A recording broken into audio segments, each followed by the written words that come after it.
The town of Dunlow sat quiet under a sky the color of old tin, its buildings sun-bleached and leaning with age, as if weariness had settled into the bones of the wood itself. Dust moved through the main street like it had nowhere better to be, stirred only by the occasional wheel of a wagon or the creak of a porch board surrendering to wait. People didn't speak loud in Dunlow. They nodded, watched, whispered behind windows.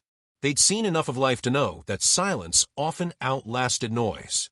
It was a Thursday just past noon when she came walking down Main Street with a basket clutched in both hands and her head slightly bowed, like she knew where every nail sat loose on the boardwalk. 25, though there was something older about her, something worn thin at the edges like fabric that had been washed too many times. Her coat was patched at the sleeves, her boots cracked at the soles. And though her steps were steady, they were careful, like a person who'd learned not to call too much attention to herself. Folks watched her pass the saloon, the blacksmith, the chapel with its paint peeling in strips like tired skin. Some turned away quickly, pretending they hadn't noticed. Others stared outright. Everyone in town knew she lived out near Red Rock with a man who was more shadow than substance. No one asked questions. They just didn't want the answers.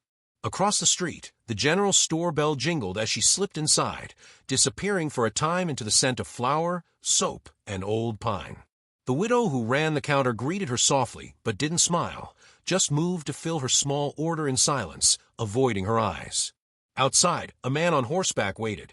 He wasn't part of the clamor, not truly. He sat atop a chestnut gelding with one hand on the saddle horn and the other resting gently on his thigh, watching the town like he'd always been part of its scenery, but never quite inside its story. 30 years old, with eyes like overcast skies, gray, unreadable. He wore solitude like a second coat, one that had long stopped bothering him.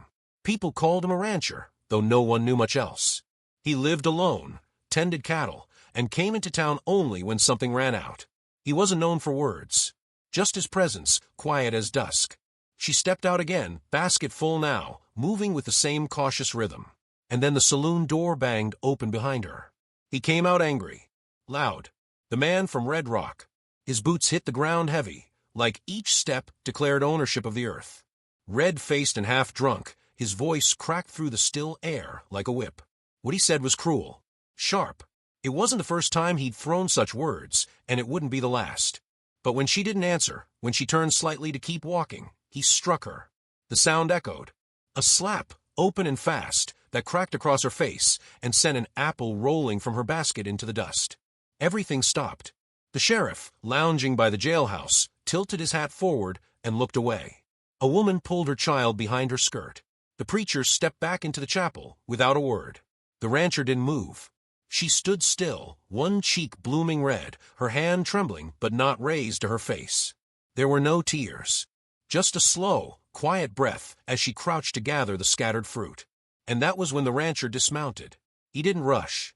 He didn't shout. He walked across the street like he was approaching a spooked horse, carefully, deliberately, without threat. His boots made no more sound than the wind through the grass. He bent to retrieve the apple she hadn't reached yet. Wiped it clean on his coat sleeve, then placed it gently back into her basket. She looked up at him. For a moment, it seemed she wasn't sure whether to flinch or speak. Her eyes were the color of riverbed stone, dull, wet with unshed storms. She looked at him like he was another judgment coming, but he didn't say a word, just held out his hand, not to take her, not to pull or drag or lead, just an open palm in the middle of a broken moment. She blinked. And then slowly, so slowly, the basket shifted to one arm, and her fingers touched his. He closed his hand around hers. The saloon door slammed again as the cruel man stormed back inside, muttering curses under his breath, too proud or too drunk to fight a crowd that had already started to pretend nothing had happened. But the crowd was still. The town was still, because she had taken a rancher's hand, and they were walking away.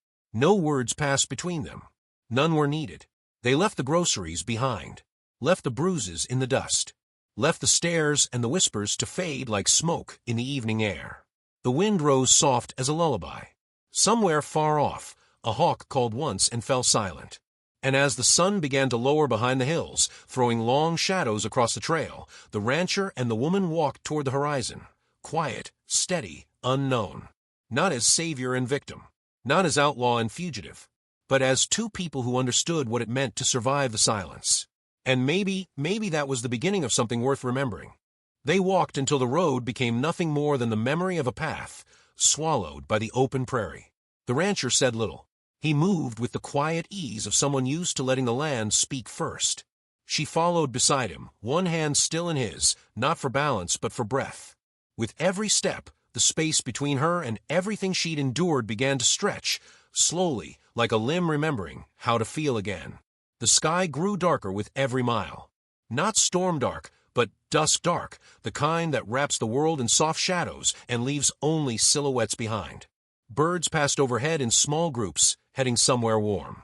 Coyotes yelped from distant ridges. And the prairie wind, gentler now, sang through the tall grass like it knew their names. They made camp beneath a crooked cottonwood, where the roots gripped the earth like old hands. He gathered kindling, while she settled on a flat stone near the creek. Neither spoke. Not because there was nothing to say, but because silence in its rarest form can be sacred, something shared instead of endured. When the fire caught, it crackled low, casting soft amber light across her face. She looked different in that glow. Less like a woman escaping, and more like one returning to herself. Her hands, now free of her basket, traced circles into the dirt as if marking time. He handed her a tin plate of beans and cornbread. She nodded once in thanks, eating slowly, as if permission to rest still felt unfamiliar. Later, under the stars, she asked him why. Why he stepped forward. Why he held out his hand.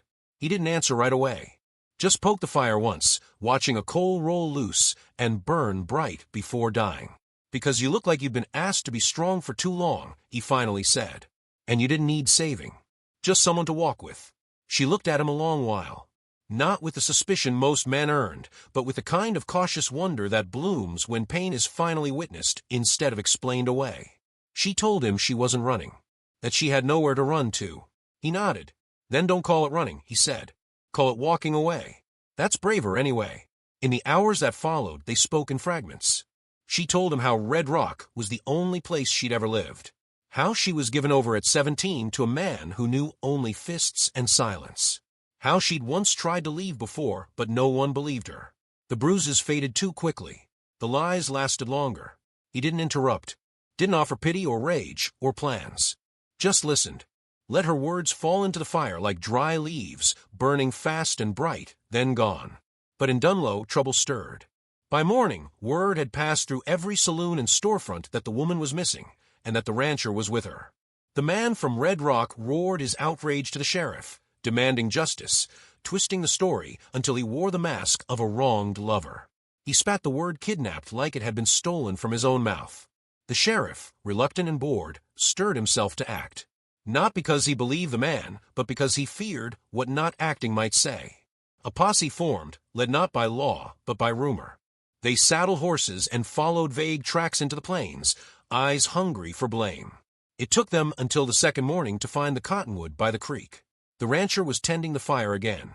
She was seated nearby, combing the knots from her hair with her fingers. They didn't look like outlaws. They looked like a man and a woman trying to remember what quiet felt like. The cruel man dismounted first, kicking dust as he stormed forward. His voice rose like thunder without rain, wild, empty noise. She belongs to me, he barked, pointing. She stood, not hurried, not scared, just rose as if she'd known this moment would come and had already made peace with it. I don't belong to anyone, she said. Her voice didn't shake. It didn't rise.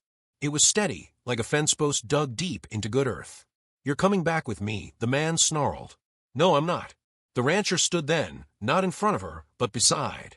Not blocking, not shielding, just present. A quiet mountain. The posse shifted in their saddles, uncertain now. Some knew him. Most feared him, not for what he'd done, but for what he might be capable of if ever stirred. She stepped forward, lifted her sleeve.